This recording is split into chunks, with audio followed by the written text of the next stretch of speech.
Alright, लेकिन sir Nifty bank के बारे में आपको जरूर कुछ पता होगा क्योंकि बहुत तेज गिरावट, ये पूछो, ये पता है हमको। हाँ। बहुत तेज गिरावट आई है 55,500 के लेवल पर, डेज लो पे गिरना। आई मीन इतनी गिरावट बनती थी क्या? हाँ हाँ हाँ, देखिए नेहा जी कह रही बहुत तेज गिरावट है। नेहा जी 750 पॉइंट तो गिरे हैं। एक वंस अपॉन ए टाइम आप ही इसी शो में 3000 पॉइंट गिरा चुके हैं एक बैंक निफ्टी एक दिन में। हाँ वो भी गिरा है, उस हिसाब से तो अभी तक 140 गिरे।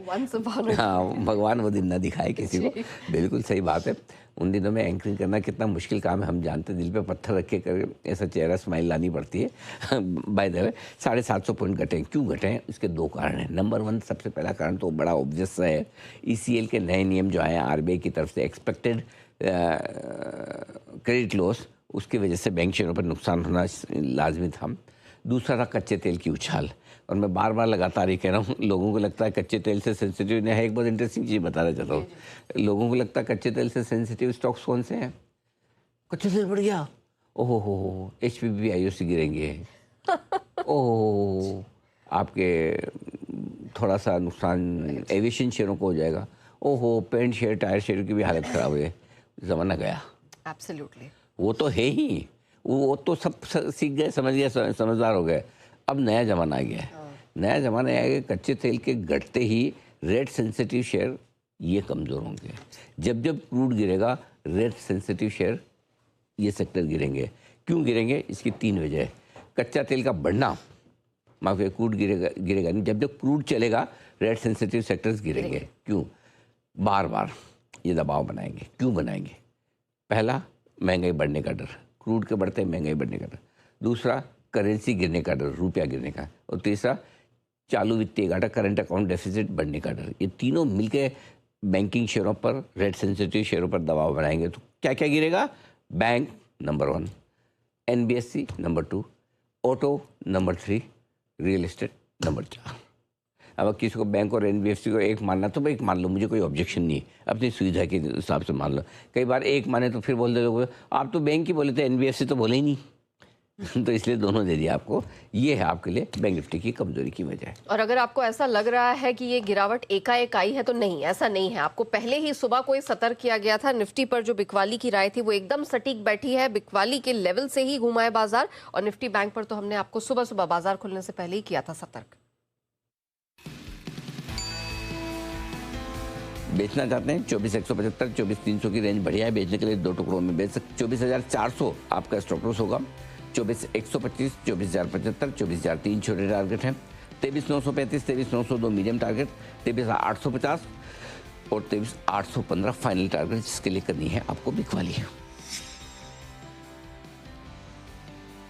बैंक निफ्टी कमजोर था, है और रहेगा। कल भी कहा था, आज फिर कह रहा हूं, बैंक निफ्टी कमजोर है।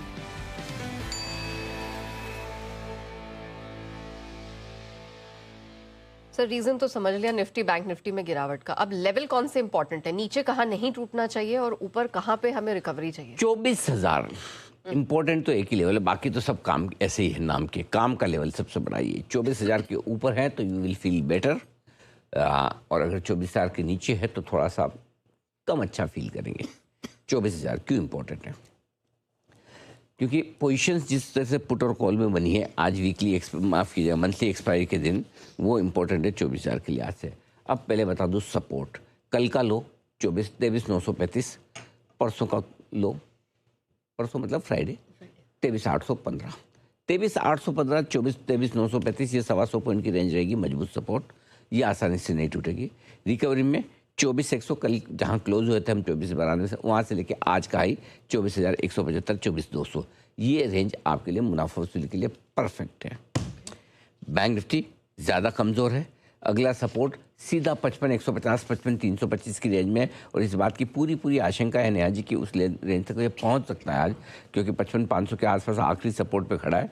लेकिन एक्चुअली ये बड़ा सपोर्ट नहीं, बड़ा सपोर्ट आपका बैंक निफ्टी पर अब 55,150, 55,325 का रहेगा। ठीक है, ऊपर 55,900 से 56,100 की रेंज हल्की फुल्की रुकावट के तौर पर है। इसको पार करना मुश्किल होगा। पार किया तो 56,450, जो आने वाला है नहीं। अगर आज 23,900 के नीचे और बैंक निफ्टी 55,750 के नीचे बंद होते तो कमजोरी बढ़ने का डर आपको रहेगा ही रहेगा। और जिसमें बैंक निफ्टी के 55,750 के नीचे बंद होने के आसार पूरे दिख भी रहे हैं, ये समस्या है आपके लिए। चलिए, तो कुछ इंपॉर्टेंट लेवल्स हमने जान लिए। अच्छा सर, इस बीच में मिड स्मॉल कैप ये इंटैक्ट है, सेफ है? देखो सेफ तो क्या है, देखो जब तक है ना निफ्टी बैंक निफ्टी कोई, या निफ्टी मतलब बैंक निफ्टी छोड़ दो, बड़े लेवल ना तोड़े, ऐसा किसी बड़े लेवल के नीचे नहीं गिरे या कोई ख़राब क्लोजिंग ना दे, तब तक सेफ है। फॉर एग्जांपल आज 23,900 के नीचे अगर क्लोज देने की कोशिश कर दे निफ्टी, कौन सी बड़ी बात है, वीक मंथली एक्सपायरी 100 पॉइंट कटने में टाइम नहीं लगता, 100 सेकंड नहीं लगाता, करेक्ट।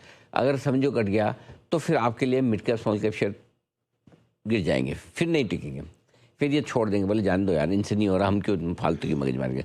सो आई थिंक पूरी तरह से एकदम वो कहना चाहिए कि वो इस पे है, एज पे बैठे हैं, बस गिरूँ या ना गिरूँ वो पूछ रहे हैं। किससे पूछ रहे हैं? बैंक निफ्टी से। बैंक निफ्टी ने बोला गिरना गिर जाओ, मैं तो गिर रहा हूँ। निफ्टी से पूछें, बोला भाई थोड़ी देर देख लो, मैं 24,000 के नीचे अगर आप तुम्हें लगता है कि मैं नहीं टिक रहा 24 के ऊपर, तो मैं भी गिर जाऊंगा, तुम भी गिर जाना। ठीक है। हाँ, और ज़्यादा संभावना है कि गिर ही जाए। लो नेहा जी की पूछने की देर 24,000 के नीचे भी आ गए। कैसे कर लेती आप नेहा जी, कमाल की लड़की है। Thank you. आइए बढ़ते हैं आगे, वक्त हुआ स्टॉक